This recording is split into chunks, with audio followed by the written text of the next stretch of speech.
All right, so good evening. I'm Angel Sosa, and today I would just want to make a brief history on currency, gold, the gold standard, and all the things until all the way from the past to like our current day, and things that are trying to transpire for the future. We're going to talk about gold first, so we could kind of get an understanding. Gold's been around, it's a metal that's in the earth. Since the days of Egypt, the days of Jesus, kings and emperors and everything used their gold. The Egyptians used gold. So gold's always been a very precious metal. It's also a very good conductor.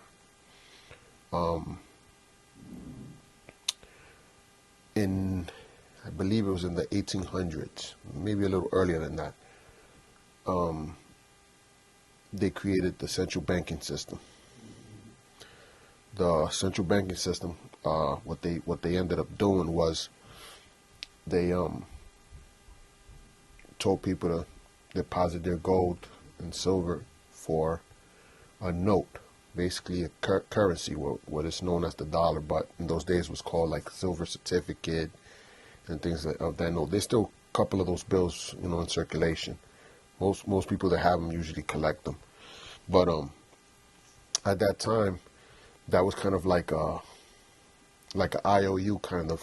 So when you deposited your silver or gold, they would give you this currency, and you could pay all your needs at. Let's say you went to the supermarket, or in those days was like trading posts and stuff like that.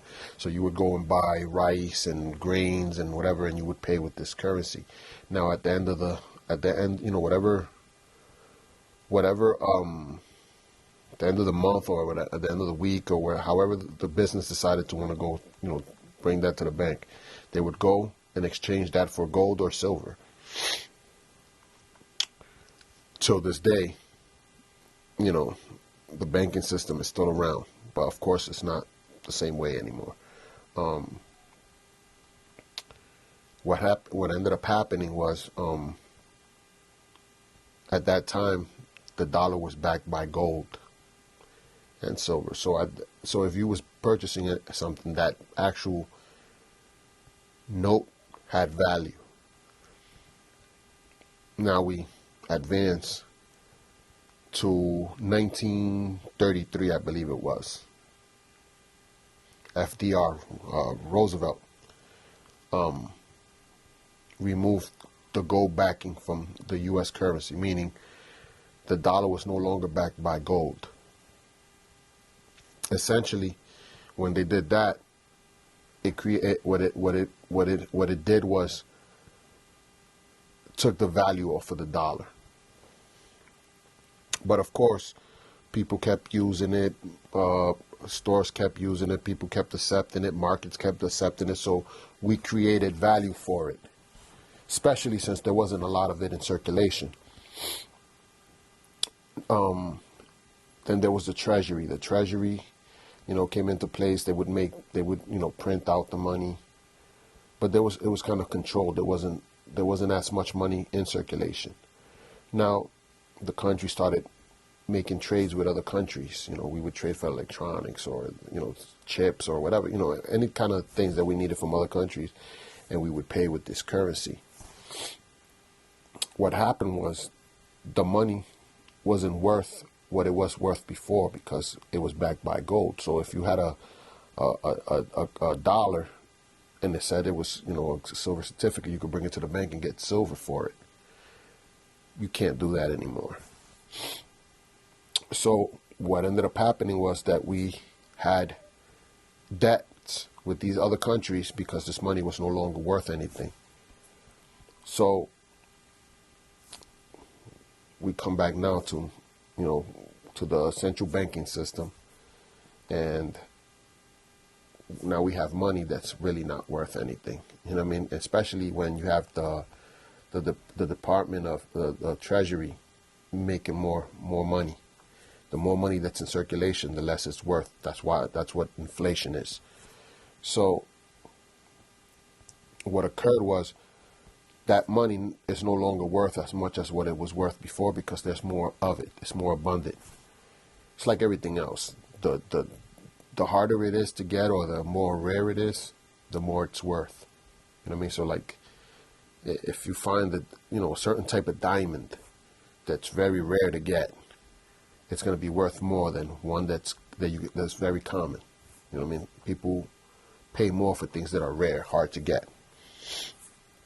So now the more money you make and you put into circulation, the less, you know, it loses its value because there's more of it. So the United States government decided, we're in debt. We have a lot of debt. So let's make more money to pay off these debts. But again, the money's not worth anything because it's not backed by gold or silver. So essentially what you're doing is just, you're paying a debt, but that money's not worth what it used to be worth. So what happened now is, now they're trying to phase out of, they started phasing out of the dollars. During COVID, it was very big. Like, we're not taking, the first they said it was because of the COVID being transferred onto the physical currency. They started phasing out of it. Even coins and stuff like that were like very rare. People were paying with debit cards and credit cards and stuff like that. So now we jump into the credit system. Credit system is basically a company gives you virtual currency. It's not actual money. It's a card that has a certain amount that they're giving you. They're loaning you to spend, but it's not actual physical money. So this all has a whole system. It goes by your credit system, by your credit score factoring. So they determine how responsible you are by a credit score. If you don't pay things on time, then your credit score goes down, and lenders know, okay, this guy's not, he's a little weary. You know, he's not very good at paying back what he borrows. So essentially they'll deny you or give you lower credit just to see if you can actually handle it. Now, I say all this to get to this point. They're trying to introduce something called a social credit. The name kind of says it all. It's basically credit that has to do with your social media presence. So like if you post something that's not approved, or it's not it's frowned upon by those who are in power. So if you mention anything about, you know, the virus we just dealt with, that we're still dealing with, supposedly, they're trying to bring it back. But you know, the thing that they created to eliminate it, supposedly.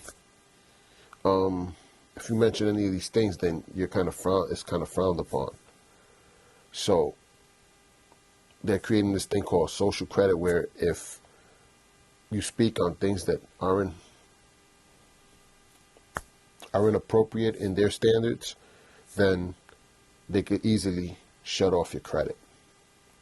Now, if they shut off your credit, that means you can't buy anything. You have no money. It's the same thing with the banking system. I can't remember the last time I had actually physical money in my pocket.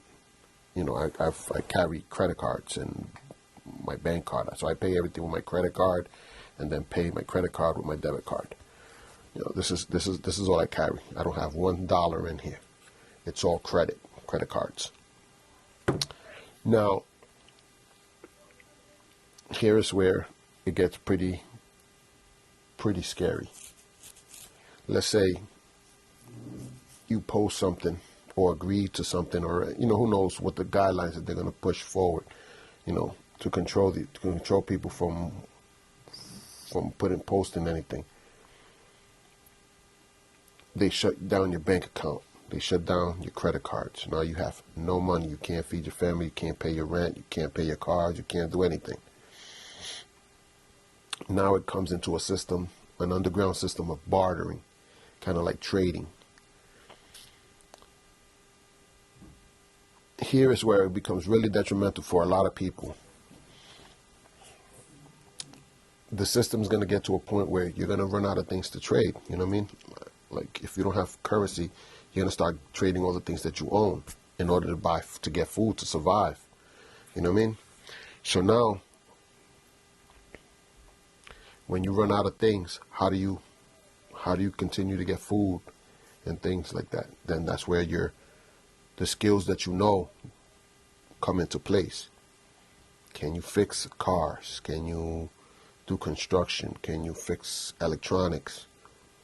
Can you anything? I mean, whatever the person needs that you're willing to trade with, that's willing to trade with you for food. There's a lot of people right now that are dependent on other people to do things for them.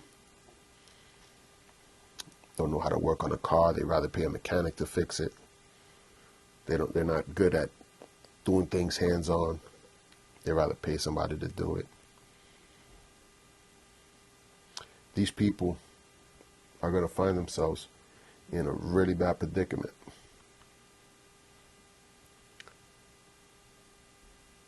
We're slowly allowing these transitions to occur due to ignorance.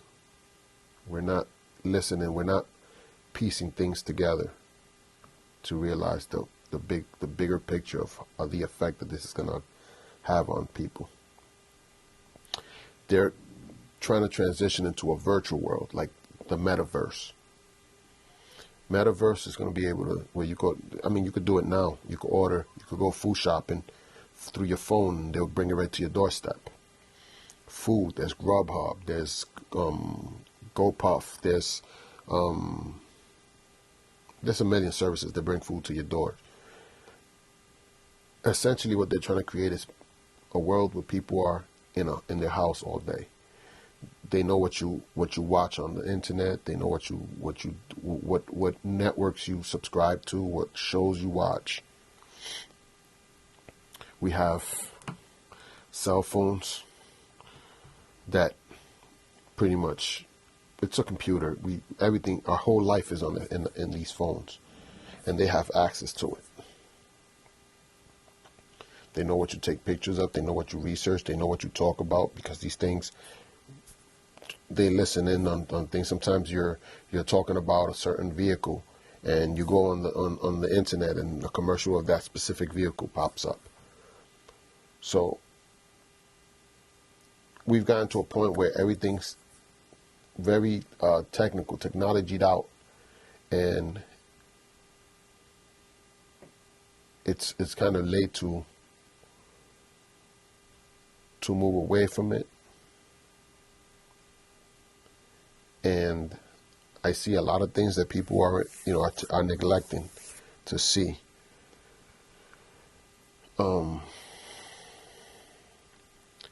We have people fighting for abortion, not understanding the bigger picture of the whole abortion issue. Let's get into that. So, Planned Parenthood was created by a woman named Margaret Sanger. This woman believed in creating the perfect race. So her idea of a perfect race was tall, white man, colored eyes, blonde hair. Same thing as Hitler. Hitler had the same idea. This is called eugenics. And basically what they did was, if you didn't fit the categories that were what they created, then you would be aborted. They would say, oh, he's going to be, mentally delayed. We have to get rid of him. So they'd get rid of him. Especially in the days that was going on, people were kind of embarrassed of having anybody that was mentally delayed. There were people that would just have a child that was mentally delayed, and the child would never come out of the house. They would just keep him in the house all day. It was kind of like an embarrassment. Well, this lady would abort him. Now, there was a Spanish woman that had a daughter that was very promiscuous. That's the word. Flirtatious.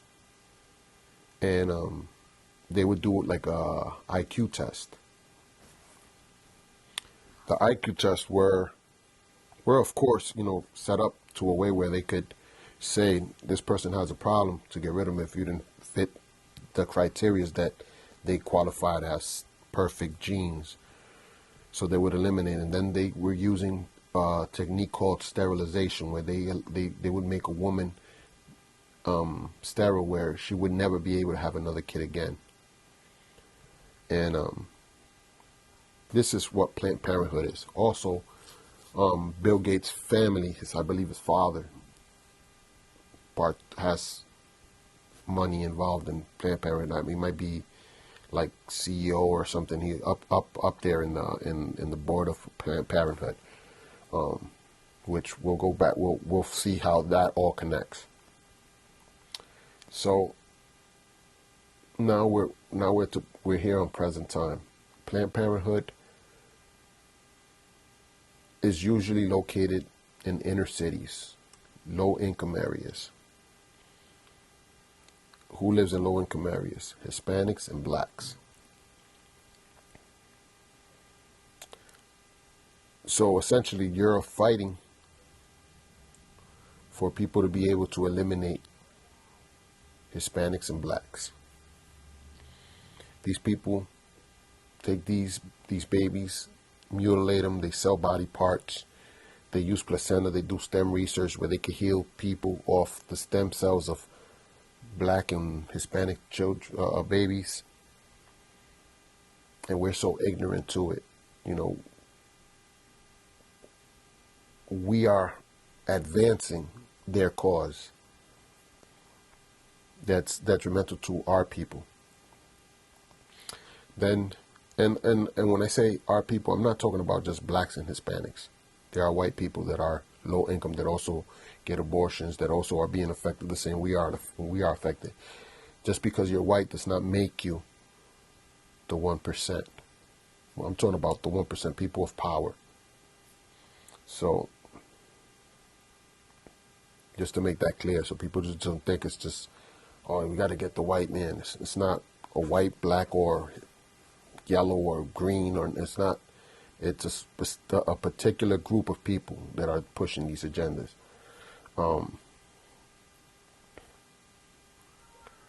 We had the Democrats fighting for abortion, women's rights to have abortions. Mind you, there's other means of not keeping a baby. You could put the baby up for adoption. There are plenty of people that are looking for kids because they can't have kids, so they're willing to adopt kids, and instead we rather mutilate babies, because that's what it is. Once a baby has a heartbeat, he's a baby. And mind you, the right that the people are fighting for is actually not a right. You're not aborting yourself, you're aborting the baby that's inside of you. Two different things. When people say, my body, my right, sure, I 100% agree. But that baby's not part of your body. He is his own body. If it was your body and you was aborting yourself, then that makes sense. But let's get past that. Now, we have people that in the Democrat Party that said, my body, my choice. But yet, when the vaccines became mandatory, when they were trying to push for mandatory vaccination, those same people were pointing their fingers at those that chose not to be vaccinated. Not only that, we also alienated those people that actually put their life on the line to help others that were infected with the virus when nobody knew how to protect themselves from it. We had nurses that put their lives on the line to help others. And when the vaccine mandates came out, everybody turned their back on these people. The same people that were heroes because they put their life on the line to protect those that were infected. You know, there's a saying that says God don't like ugly. And everything that we do, we pay for it we pay for it in the present, before we leave, before we die, before we pass on. We have situations where people don't have a complete understanding of what certain decisions create. We have the LGBTQ movement. We have Black Lives Matter movement. Black Lives Matter in itself is very, very, very, very, let me get into it. Black Lives Matter wasn't actually Black Lives Matter. It was the Black Lesbian movement. That's how it initially started. Just recently, Candace Owen came out with a documentary explaining how they made $80 million during the whole riots and all this stuff that was going on, and how they spent this money. Black Lives Matter, the movement, well, not the movement, the organization, because there's people that actually said Black Lives Matter but weren't actually connected with the organization. They created a movement that actually stood for what Black Lives Matter, the organization, was saying they stood for, which was not a fact. They made $80 million. $80 million that came from a gentleman named George Soros. You can look this gentleman up. These $80 million were spent in transgender programs, escort systems, sex phone chats, and all these things. So they basically funded the things that they were initially for. The same organization believes in not having a man in the household. They believe that women don't need a man in the household. If you have 2 cents of intelligence, you could tell that that's a problem in our community. The reason our youth is so violent and so destructive is because there isn't a male role model. So they go out into the streets and they follow those that are in the streets, like gangs or drug dealers, because that's the role models that they see, because they don't have a man in the household that teaches them, listen, you got to learn to work, you got to help around the house, you got to take care of your family, take care of your daughters, take care of your wife. So we create a history that trickles down of destructiveness. Then we have this that occurred. They burnt all these the cities. They destroyed stores. They looted. Mind you, all these things was going on in their own cities, in the same inner cities that they live in. So like the guy that had a grocery store in the neighborhood, that actually worked hard, that lived in your neighborhood, that actually worked hard to try to open up a store to provide a service for his community so he could better his family. Those are the places we targeted, trying to prove a point.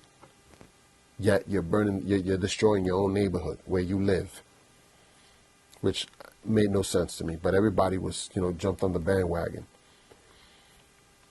Then they picked a gentleman named George Floyd as a martyr.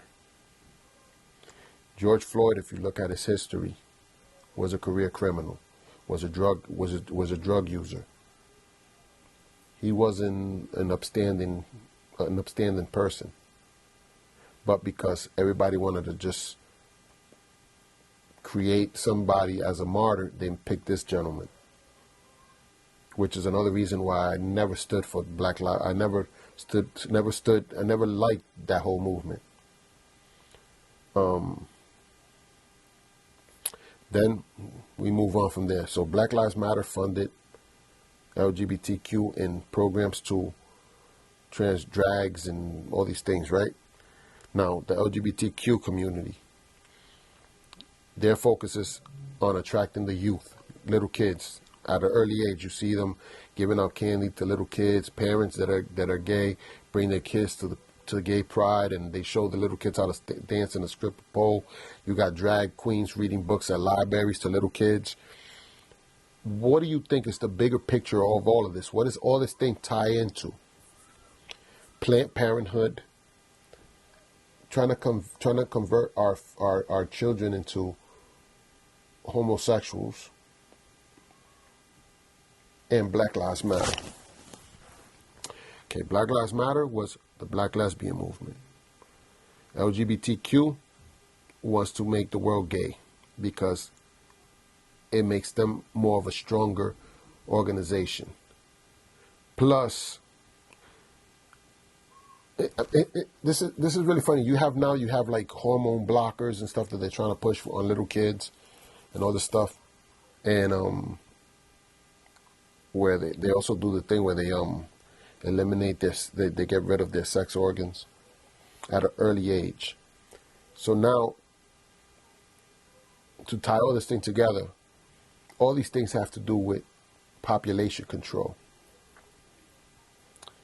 If two men cannot have a baby, two women cannot have a baby, then we have abortions. So we have all these things that are occurring, and we're just sitting back and allowing these things to play out and happen. We're not paying attention. We're not giving it the proper due diligence.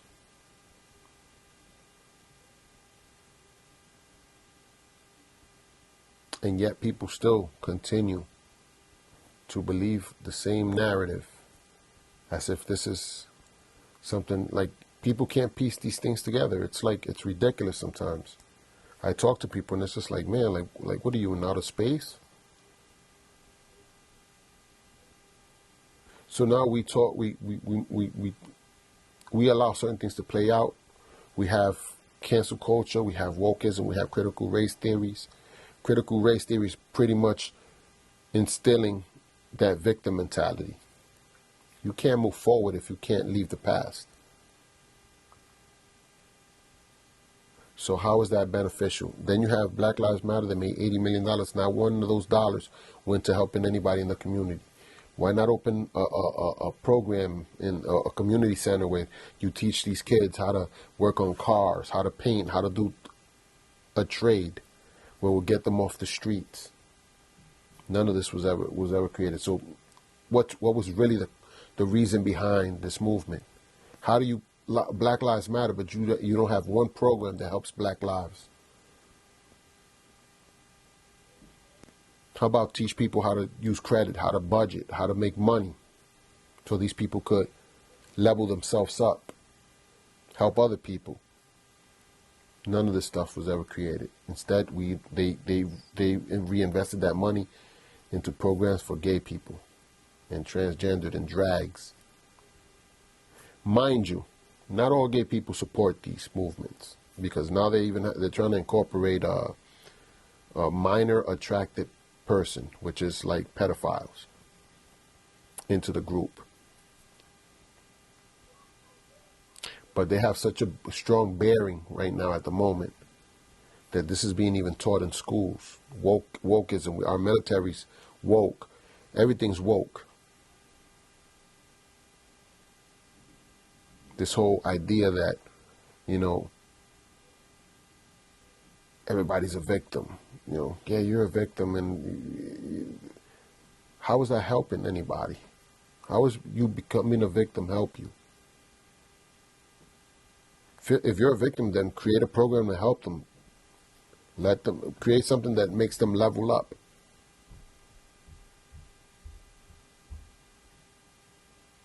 And this is the thing that's going on, and nobody is talking about it. All these people I know that pretended all these years to pretend that they knew what was going on have no clue. It's ridiculous.